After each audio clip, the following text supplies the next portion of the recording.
So, one thing, when I was in high school, we did that horrible play, You Can't Take It With You. And I say horrible because I was, 17, 18? I had no idea now that I look back on it, I had no idea what the play was about. All I knew was that I was Penny Sycamore, I was writing plays, and I hated the guy who was playing my husband. Hated him. And I every night had to pretend that I liked him somehow, and that's all I remember about that play. So, and then people kept saying, aren't you going to be an actor? And I said, no fucking way would I ever do that. I don't know how you guys do it. So, I wrote a poem for tonight, and I had it all written, and then last Sunday, was it Sunday? Mm-hmm. My friend had to put her dog down, and there were about 5 of us who watched, and her dog's name was Loki. And he was the most beautiful mix of Shar-Pei and leopard Catahoula that she had rescued from the Katrina. They had found him on the top of a car, and someone brought him here, and she got him. And she always used to say, this is my husband. So can you imagine how painful that was for her to put him down? And he was in pain, and going. And she laid on the floor and hugged him, sobbing so. And then I wrote this poem, and this is for my friend Bird. Millions of tiny pieces, lighter than skin cells, have already died, sloughed off, floating on wings of invisible dust mites. Tiny, glistening gems that will not follow to the grave. And when in bed, between clean sheets, sinking deeper into deep sleep, dreaming micro moments, echo of echoes. My brother feeds me a cookie. My sister etches her image into a mirror, erases a pimple that could kill her. I slip into the slow darkness of slumber beyond sleep. No more radio playing. Quiet, now warmed to the bone. Warmer than I have ever been. And then I have about 10 poems that I'm going to read for a manuscript I have. I spent a year writing a poem a day, and then I spent a month writing a poem a day for a magazine. And then I had a bunch of other poems that I'd written. So I had about 500 poems. And I took them all and made them into 100 poems in this manuscript. I sort of took the best ones and edited them and worked on it. And I called it 100 Good Days, and then someone told me that wasn't a good title. So right now, this is the title, but I think there's 2 titles, so I'll tell you both titles and you can vote at the end. There's the me you see and the me I imagine myself to be. That's one. And the other one is, the glue is wearing thin. So and they're just all numbered. They don't have titles, the poems themselves. So I'm just going to tell you the number and read the poem, and I'm probably going to go straight through and not talk in between. So this one begins with a quote from Siddhartha. We are what we think. All that we are arises with our thoughts. With our thoughts, we make the world. It's number 14. The smell of dry roasted beans, strong, better than coffee itself. Radiance shoots through the mist of your body, making pinholes into parallel worlds. A season of mockingbirds and butterflies soar, alight on the broad leaf of the lion's tail, orange in the flower bed. Here for a moment, gone. You glisten. If it's all made up, why not ecstasy? 15. And during the year, I will say little things. And during the year, I went to Paris. So there's a couple of Paris poems, which I think I'm going to read a couple here. 15. After a chance encounter with a former flame, we drink a demitasse. You talk until your voice trembles and your fingers become still. Your passion folds into an origami swan. Let it take flight. It's better than stopping. A second espresso. We stroll arms linked to the great cathedral where gargoyles are angels. Color comes back to your cheeks. Be kind. I see you straining, frozen in marble. Your lion, weary, mossy. I want you to break free. I scream at the moon, quit complaining, rising and setting every day, the luxury of movement, free to rise and go. 16. So there's a piece of graffiti on the wall and it says lack of content is the message, or it says lack of content is the message. I see the chalked graffiti on a wall in La Marais. Lack of content is the message. I point smile at the homonym. Walking on stones to a church on the hill, the mountain of the martyr, Montmartre.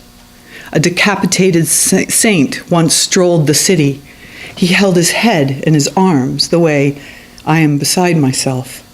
There is the me you see and the me I imagine myself to be. Meditating in the French Mass, it might seem as if I'm sleeping. Amens float through me as laundry line sheets. Divine hands pin up prayers. I stroll along the bumpy roofs. Rough boys jump the turnstile. Holy shit, water splashes. My biggest fear, to turn away from myself.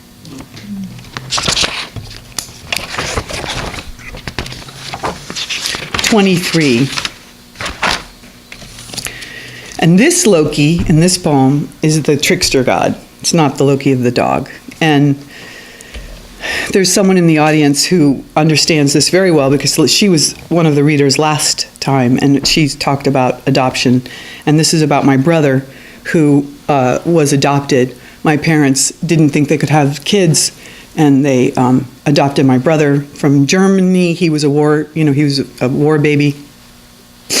Had 4 when they adopted him, running away from the orphanage, would only say one word, which was awful, apple in German. And he saved my life because he loved me so much. This is number 23. My brother, creature of myth, offered a message. Loki, a trickster god, terrified us by the campfire, telling stories of talking flies trapped in a matchbox.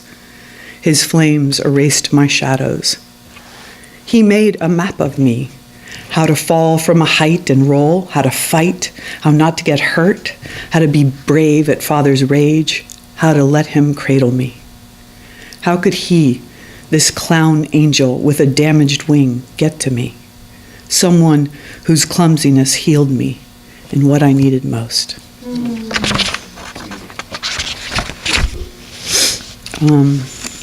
41. And sometimes when you're writing a poem a day, you're like, what am I going to write about today? Like, what the hell? And, I read something about this, that people who are in comas are actually conscious of something. So I wrote this.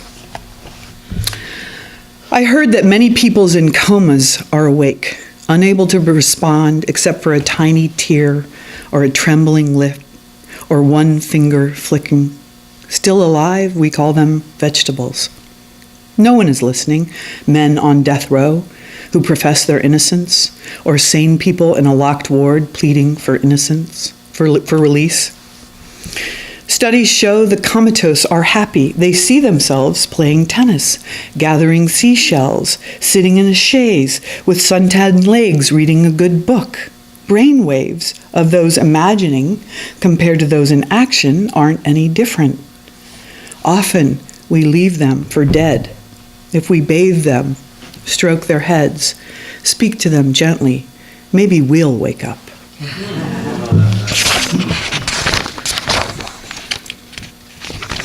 And on this year was crazy. I went to Montana as well. This is about a Montana poem, 43.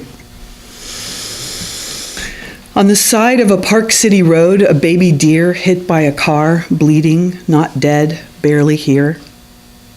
Last summer, I came upon a snapping turtle hit and wounded, pulled the turtle off the road, called animal control, who told me there's no money to rescue wounded animals. I know there's no help for this baby deer. I want to nuzzle her, but up close she startles me, wild beyond what I know. Her breathing slows, head yearning toward the lights of a passing truck. She flickers. I whisper goodbye.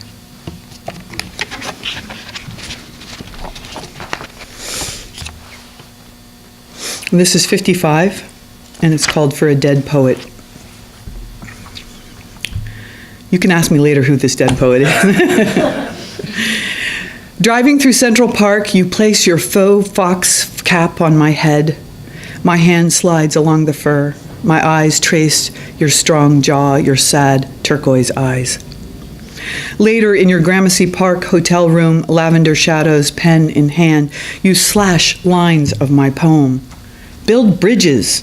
Don't make connection. Every thought doesn't need an antecedent. On top of covers, you hover over me. I could look at this face for a lifetime. An impossible compliment. I don't regret refused sex, or my elemental awe at your lyrics, an unforgotten wakeful night. I don't suppose even a small memory of me occurred one time before you died, more in love with romance. A cheap Lana Turner, you said. You didn't take me seriously. I remember this, to apprehend language, our bridge.